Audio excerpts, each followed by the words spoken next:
The reasons we went to 3 zones for Prototype 2 was feedback from the players. They really wanted a better visual world. They wanted a world that they could really be immersed in. And by going to 3 distinct zones, what it meant was that we could give a greater level of memory and resources and just focus and attention that our artists could deliver to each zone to make them absolutely stunning and beautiful and a rich environment to play within. It's enabled us to provide the player with different challenges, different experiences, and give the players something unexpected whenever they progress forwards. We wanted to have 3 areas where we could have sort of a military zone, a pristine zone, and an infected zone, and have them stand on their own. We really set out to have each zone have a very distinct emotion as you play through them, a different look and feel. When you go to the green zone, we wanted to make sure that you felt that the military was very much there, keeping the city streets safe and making the infection stay at bay. So you get a greater military population, you get less destroyed buildings, less papered over buildings. They tried to make it look pretty and nice. Our responsibility is sell the story, sell the mood and the feel of the location. So you will see lots of guys sitting on the sidewalks, leaning against the buildings, kind of hiding.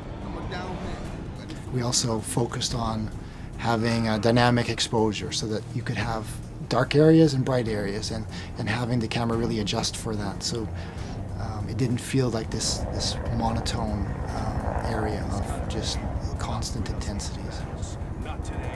A lot of the threat that you find in the green zone is slightly more insidious. It's kind of hidden away. It's not as overt as in the yellow zone where there's military absolutely everywhere, but as you dig deeper into the green zone, you start to understand that it has its own set of secrets in there, which I'm not going to go into details in this particular conversation. The yellow and the green zone represent sort of the progression to the red zone. The green zone starts out as a living normal civilization where people are still going about their daily work. They're still doing their normal things. The yellow zone is more of a camp where things have gone wrong. They've moved people in, they've moved people out. It's a military quarantine zone. No one moves anywhere without moving through checkpoints. Your yellow zone, we really wanted that feeling of oppression. We really wanted that feeling of too many people crowded into a small space.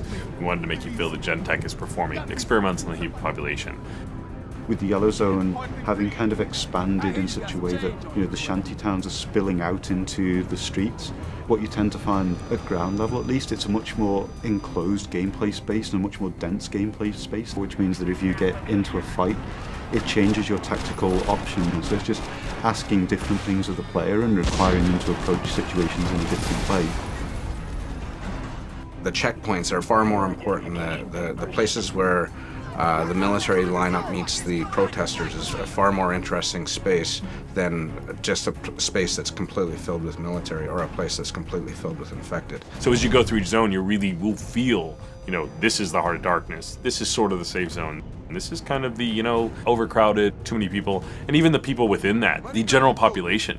You'll feel what those people are feeling. When you get to the green zone, you've got people milling about much more naturally, and then when you get to the red zone, you're going to be hard-pressed to find just Joe civilian.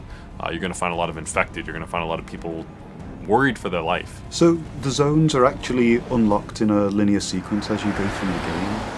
So you'll start out in the yellow zone, and then through the course of events you get dragged on into the next zone and then the zone after.